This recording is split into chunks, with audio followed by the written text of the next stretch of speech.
2025 a été l'année où je me suis vraiment confronté à moi-même.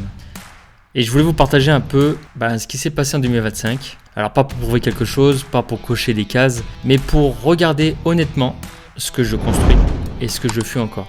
Et cette année, j'ai pas mal avancé. Alors parfois avec de l'enthousiasme, parfois à contre-cœur, parfois avec de la fierté, parfois aussi avec pas mal d'échecs que je n'ai pas envie de cacher, j'ai envie de vous partager. Et aujourd'hui, j'ai envie de faire un bilan. Un bilan pas parfait, mais un bilan vrai.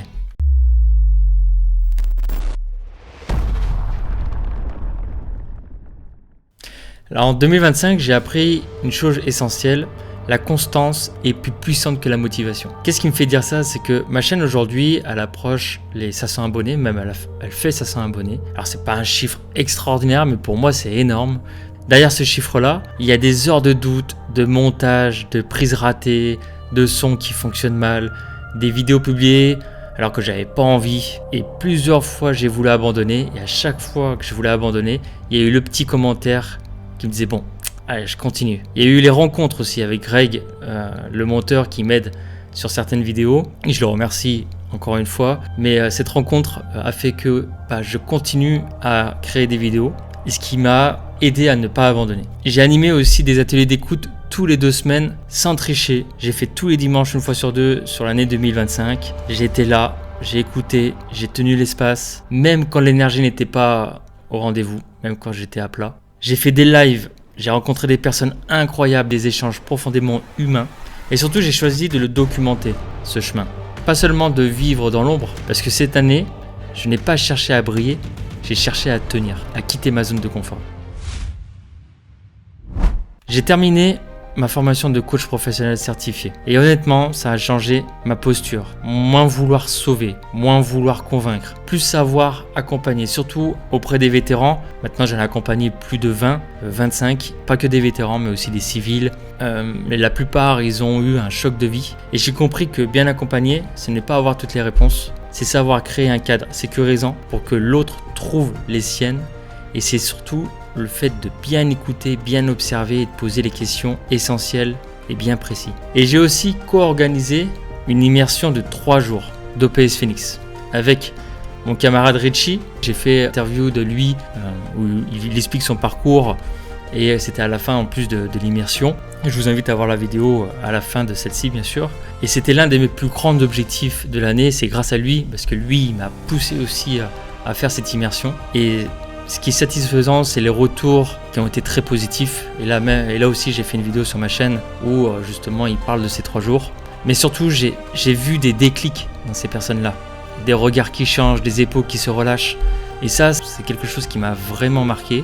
Sur chaque accompagnement, j'ai vu des gens se transformer. Et même parfois, je sais pas comment dire ça.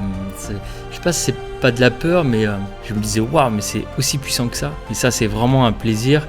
Et j'en profite dans cette vidéo de vous remercier d'avoir eu confiance en moi. Et bravo aussi pour votre parcours et votre prise de conscience et le fait d'avoir mis des choses en place, d'avoir passé le cap. Et c'est vrai que cette année, j'ai appris que l'impact est réel et souvent en fait silencieux. Alors après 2025, ça n'a pas été une ligne droite. J'ai connu plusieurs échecs. Je ne vais pas trop rentrer dans les détails, mais parce qu'au final, il y en a eu plein. Mais je peux dire une chose importante, c'est qu'un échec ne définit pas qui tu es, mais ce que tu refuses encore de voir. Ces échecs m'ont obligé à ralentir, à me questionner, à questionner mes décisions et surtout à accepter que certaines choses ne sont pas au rythme que je voudrais. Donc il fallait ralentir et surtout à arrêter de confondre volonté et justesse. Mais ce qui est important, c'est d'essayer, peu importe si tu échoues ou tu réussis. Ce que j'ai appris, c'est que les échecs m'ont appris beaucoup sur moi-même et sans ça, j'en serais pas là aujourd'hui. Et surtout cette année, j'ai rencontré des gens extraordinaires, des personnes cabossées, lucides, courageux. J'ai eu des échanges qui m'ont rappelé pourquoi j'ai choisi ce chemin-là. C'est des rencontres, vraiment à chaque fois tu apprends quelque chose. Et tout ça, c'est pas pour créer un concept, mais vraiment pour créer du lien. Et toutes ces histoires que j'ai écoutées, franchement, bravo à vous. Même toi qui regardes la vidéo, je sais que Il y en a beaucoup qui ont des histoires de fous et quand je regarde mon rétroviseur, je me dis waouh, moi j'ai vraiment eu de la chance dans ma vie. J'en profite aujourd'hui pour le dire. Toutes ces histoires que vous m'envoyez, des messages privés aussi que je reçois, waouh, vous avez un courage et une force incroyable. C'est pour ça que souvent je dis lâchez rien, mais surtout saisissez quelque chose qui vous aide. Parce que ok, ne lâchez rien, mais regardez ce que vous tenez. C'est ça aussi l'essentiel. Et j'ai été aussi président d'une recyclerie. Je me suis engagé dans cette aventure. C'était une expérience humaine intense, parfois même souvent inconfortable, mais c'était profondément formatrice. J'ai appris énormément de choses sur moi-même et surtout sur le comportement humain, sur le leadership, sur les limites, sur les responsabilités. C'était la première fois que je jouais ce rôle en tant que bénévole d'une association, ce qui est complètement différent de l'armée. Et j'ai vraiment appris à diriger différemment et éviter de tout contrôler, quoi. Et surtout choisir son équipe et son environnement qui est super important. Début d'année 2025, j'ai fait une course de 40 km, un trail. Justement, je porte le t-shirt. Je te parle de ça parce que je n'étais pas prêt à ce que ça allait m'enseigner cette course. Il m'est arrivé en fait, la chose qui peut t'arriver aussi, c'est la blessure. Et là, c'est là où ça pique, c'est là où je pense qu'il faut faire attention à tout ce qui est reconstruction par le sport. Parce que quand on se blesse, on peut vivre un deuil. Moi, je l'ai vécu comme un deuil. Le fait d'accepter que je peux plus courir comme avant parce que mon genou me fait mal encore aujourd'hui. J'ai plus peur maintenant quand je cours, j'appréhende et j'ai plus cette liberté que j'avais, c'était de courir et j'adorais ça. Maintenant, j'ai trouvé un autre moyen, c'est le vélo, mais c'est différent, quoi. Pour ceux qui courent, ils savent.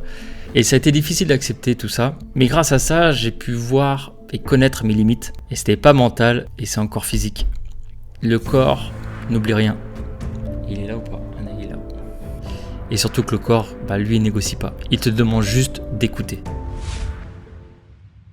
Et bien sûr, ça c'est le côté un peu plus personnel, mais j'ai passé 2 semaines de vacances avec mes enfants. Et c'est la deuxième fois que je pars avec eux. J'en parle parce que quand on traverse un stress post-traumatique, on a un manque de confiance, on a peur de l'inconnu. Et ce voyage-là m'a encore fait sortir de la zone de confort. J'étais pas à l'aise. Et ces moments m'ont rappelé une vérité simple. Le sens ne se trouve pas uniquement dans des projets, mais dans les présences. Dans ces moments importants en fait, c'est ce partage que tu passes avec les gens que tu apprécies, que tu aimes. Quitte à être dans l'inconfort, ces moments-là, c'est des souvenirs pour eux, autant pour les enfants ou les membres de ta famille, et des souvenirs pour toi aussi. Et je voulais aussi vous partager quelque chose que j'ai découvert grâce à la Maison Athos, pour ceux qui connaissent. On a fait une semaine de théâtre, et ça fait déjà un moment que je voulais tester le théâtre, il y a 3 ans que j'avais tenté. Là, le fait de faire une semaine, ça m'a autorisé à explorer, à jouer, à ressentir autrement. J'en fais depuis septembre et je l'ai lu dans le livre justement Le corps n'oublie rien, et j'en parle souvent dans ce livre-là, que le théâtre ça peut nous apporter beaucoup et c'est ça qui m'a appris énormément sur moi, sur le lâcher prise aussi. Il n'y a pas longtemps j'ai osé faire autre chose, c'est hyper dur, ça c'est clair, et tout le temps en fait je suis toujours mal à l'aise. Mais à force de s'entraîner, de quitter sa zone de confort, je sens qu'il y a un truc qui se passe. Je ne sais pas ce qui se passe réellement, mais je sais que le théâtre fait qu'il y a un truc à jouer. Donc si tu as envie de tenter l'aventure, essaie de faire 1-2 séances de théâtre et tu verras qu'il peut se passer des choses. Donc du coup, si je devais résumer cette année, petit 1, ce serait la constance vaut plus que l'intensité. Vaut mieux être constant. Là, c'est janvier, tout le monde est motivé pour arrêter de boire, arrêter de fumer, tatati, tatata. Au final, c'est, comme toujours, vraiment une erreur de faire ça. C'est surtout dans la constance. Il faut faire des micro-actions que tout faire d'un coup et puis chuter, quoi. 2, ce serait l'écoute transforme plus que les discours. Cette phrase, elle est simple. C'est ferme ta et utilise tes 2 oreilles. Je crois que c'est l'un des meilleurs conseils que je peux donner au monde. 3, les échecs sont des enseignements exigeants. Ça pique, mais je trouve que ça fait partie de l'aventure. Et si tu acceptes d'avoir des échecs et de surtout prendre du recul et d'apprendre de des échecs, ça montre d'une que tu avances, que tu restes pas enfermé et que tu veux t'en sortir. 4, le corps est un allié, pas un obstacle. Et ça, cette phrase, si tu écoutes pas ton corps, t'es foutu, c'est ton corps qu'il faut écouter parce que c'est lui ton outil. La seule chose que tu as vraiment, c'est pas tes enfants, c'est pas la maison, c'est pas ta voiture. Non, la vraie chose que tu as le vrai outil que tu as, c'est ton corps. Il n'y a que ça que tu as vraiment. Et 5, ce serait le lien humain et le vrai moteur du sens. J'ai mis longtemps à le comprendre et je vis encore des moments de solitude comme cette semaine-là où je me suis plus ou moins enfermé, c'est vrai. Ça fait partie de mes phases où j'aime bien ma solitude, mais il est quand même important de garder des liens humains, de sortir, d'échanger. Ça fait vraiment la différence. Je vous invite vraiment à sortir et à rencontrer des bonnes personnes. Quand je dis bonnes personnes, des personnes ouvertes d'esprit qui sont à ton écoute. Alors maintenant 2026, une nouvelle étape s'ouvre et ce qui est super intéressant dans 2026, c'est que la communauté OPS Phoenix qui ouvre justement le 5 janvier 2026 et je la vois comme un espace de reconstruction, de mouvement, de vérité. C'est un endroit où on n'a pas besoin de faire semblant d'aller bien pour avancer. Et du coup mon intention pour 2026 elle est simple, c'est moins de dispersion, plus de profondeur, moins de bruit et surtout plus d'impact réel. Et pour ça la communauté à l'intérieur, c'est que on a mis en place un kit d'urgence. C'est un outil qui va te permettre de mieux vivre tes descentes. Tu as aussi un petit cours de comment s'en sortir du trauma. C'est juste comprendre ce que c'est le stress post-traumatique, qu'est-ce que c'est le trauma. C'est déjà comprendre son ennemi. Et l'idée de la communauté, c'est vraiment de comprendre et d'apprendre pour ensuite se mettre en action et réussir ses objectifs. Alors si tu regardes cette vidéo, peut-être que toi aussi tu as fait ton bilan de 2025 ou peut-être que tu es en train de le faire et tu te demandes peut-être si tu avances vraiment. Alors je te laisse avec cette question, comme à chaque fois, j'aime bien poser des questions à la fin. Qu'est-ce que 2025 t'a appris sur toi que tu ne peux pas ignorer? Et si tu as envie, tu peux partager ton bilan en commentaire. Et comme tu le sais, juste mettre des mots, c'est déjà un premier pas.